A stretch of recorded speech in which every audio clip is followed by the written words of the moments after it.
이사야 18장입니다. 이사야 18장 1절에서 7절 마지막 절까지 말씀을 받겠습니다. 슬프다 구스의 강 건너편 날개치는 소리 나는 땅이여,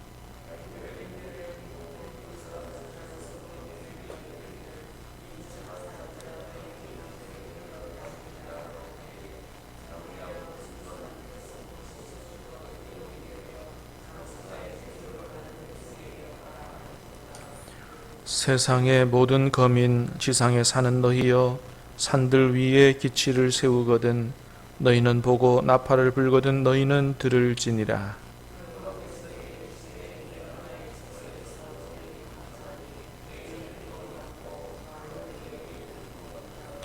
추수하기 전에 꽃이 떨어지고 포도가 맺혀 익어갈 때에 내가 낫으로 그 연한 가지를 베며 퍼진 가지를 찍어버려서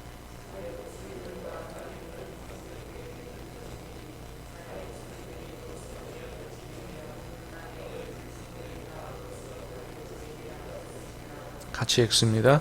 그때의 강들이 흘러 나누인 나라에 장대하고 준수한 백성 곧 시초부터 두려움이 되며 항상하여 대적을 밟는 백성이 만군의 여호와께 드릴 예물을 가지고 만군의 여호와의 이름을 두신 곳 시온산에 이르리라. 아멘.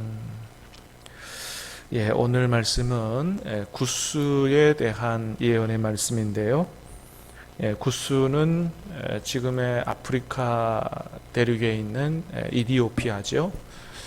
이디오피아에 대한 말씀입니다. 자, 오늘 본문은 자세한 내용을 파악하기가 굉장히 어려운 그런 말씀이에요. 그래서 오늘 본문은 하나님께서 주시는 아주 분명한 메시지를 중심으로 그렇게 말씀을 받도록 하겠습니다. 자, 1절을 먼저 같이 읽겠습니다. 시작. 슬프다 구스의 강 건너편 날개치는 소리 나는 땅이여. 슬프다. 구스, 그죠? 이디오피아의 강 건너편 날개치는 소리 나는 땅이여. 날개치는 소리. 이디오피아는 온도가 높고 습지가 많아가지고 파리떼가 많았다 그래요.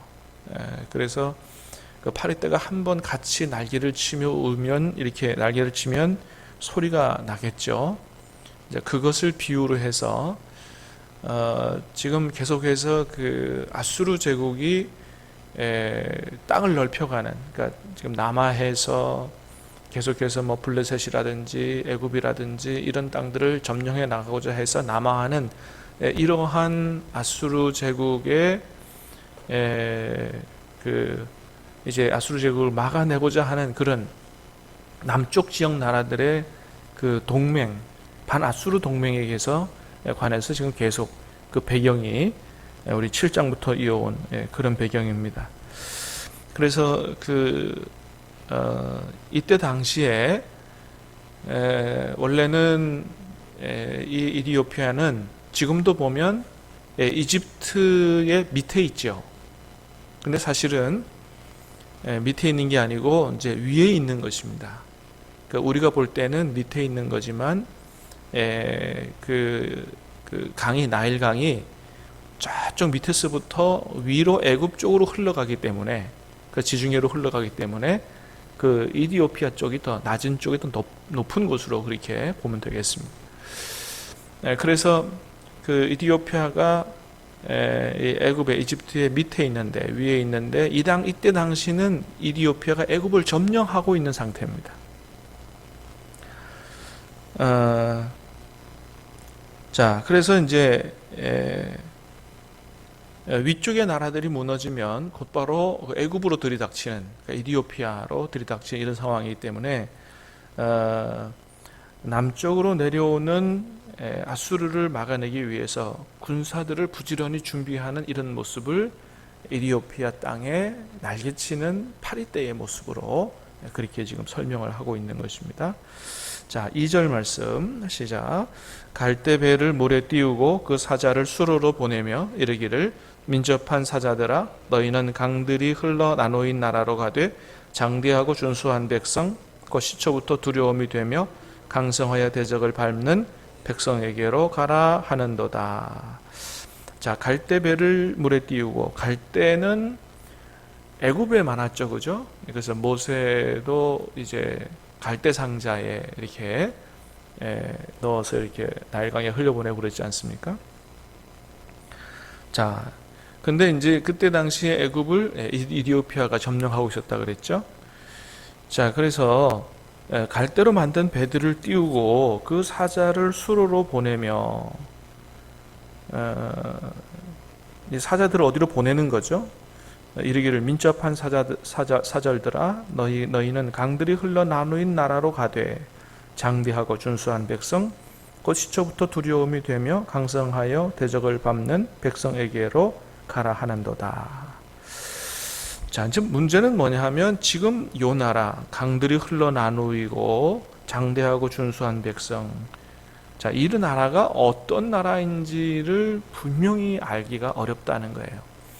자, 남쪽으로 내려오는 이 아수르를 막아내기 위해서 밑에 있는 나라들은 아람이라든지 북이스라엘이 자꾸 연합을 하잖아요. 반아수르 동맹을 맺는데, 이제 위에 있는 아람이라든지 북이스라엘, 남유다 무너지면 애굽을 점령하고 있는 자기들에게 들이닥치기 때문에 이 구스도 굉장히 반아수르 동맹을 만들어가기 위해서 노력을 하고 있는 거죠.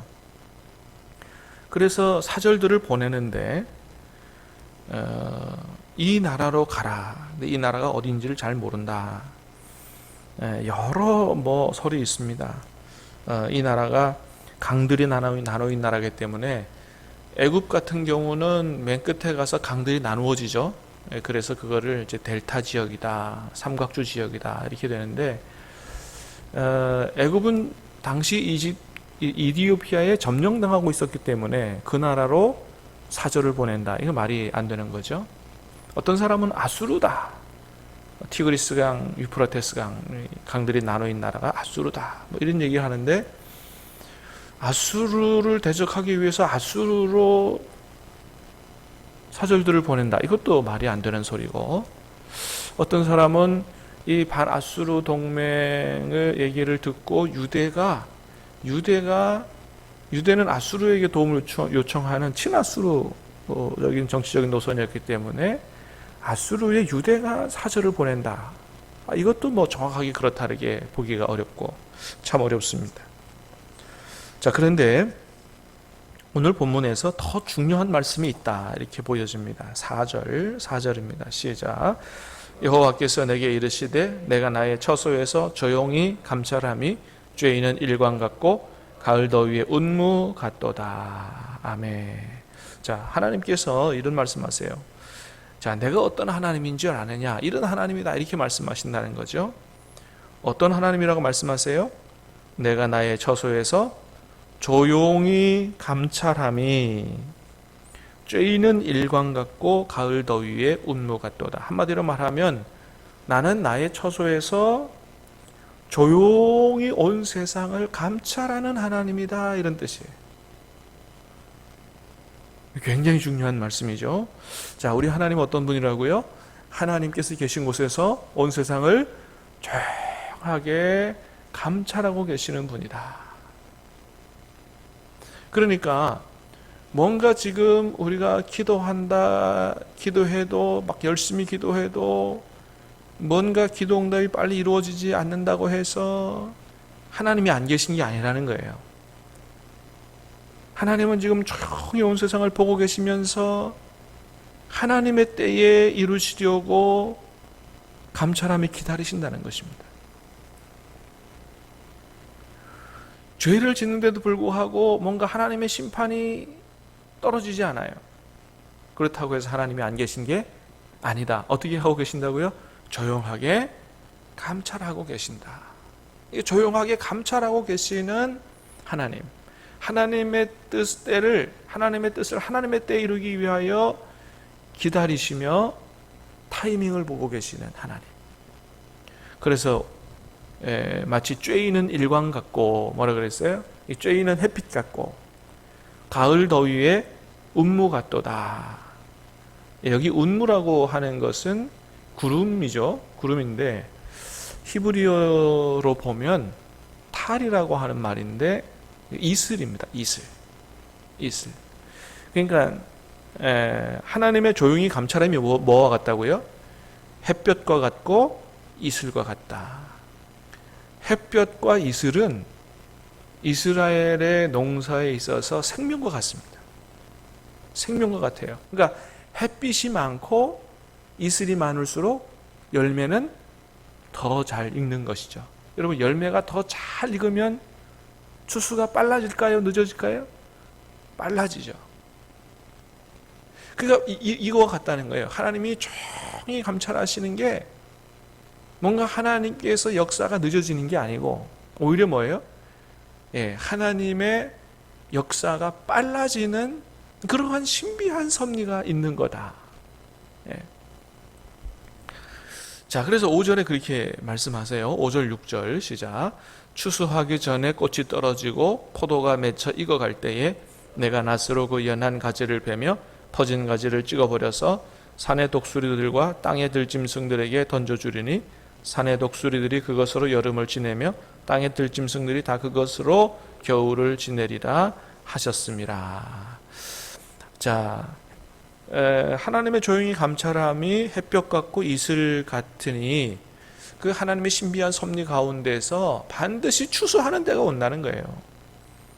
하나님께서 이 아수르를 심판하는 때가 온다는 거예요. 추수하기 전에 꽃이 떨어지고 포도가 맺혀 익어갈 때에 하나님이 낫으로 그 가지를 베서 그리고 찍어버려서 산의 짐승들에게, 땅의 짐승들에게 아수르 군사들의 시체를 주어서 여름에 먹게 하고 겨울에 먹게 하는 완전하고도 처참한 심판이 이루어질 거다. 하나님이 그렇게 말씀하시는 것입니다. 자, 그래서 이제 그런 일들이 일어날 때에, 자, 7절 시작.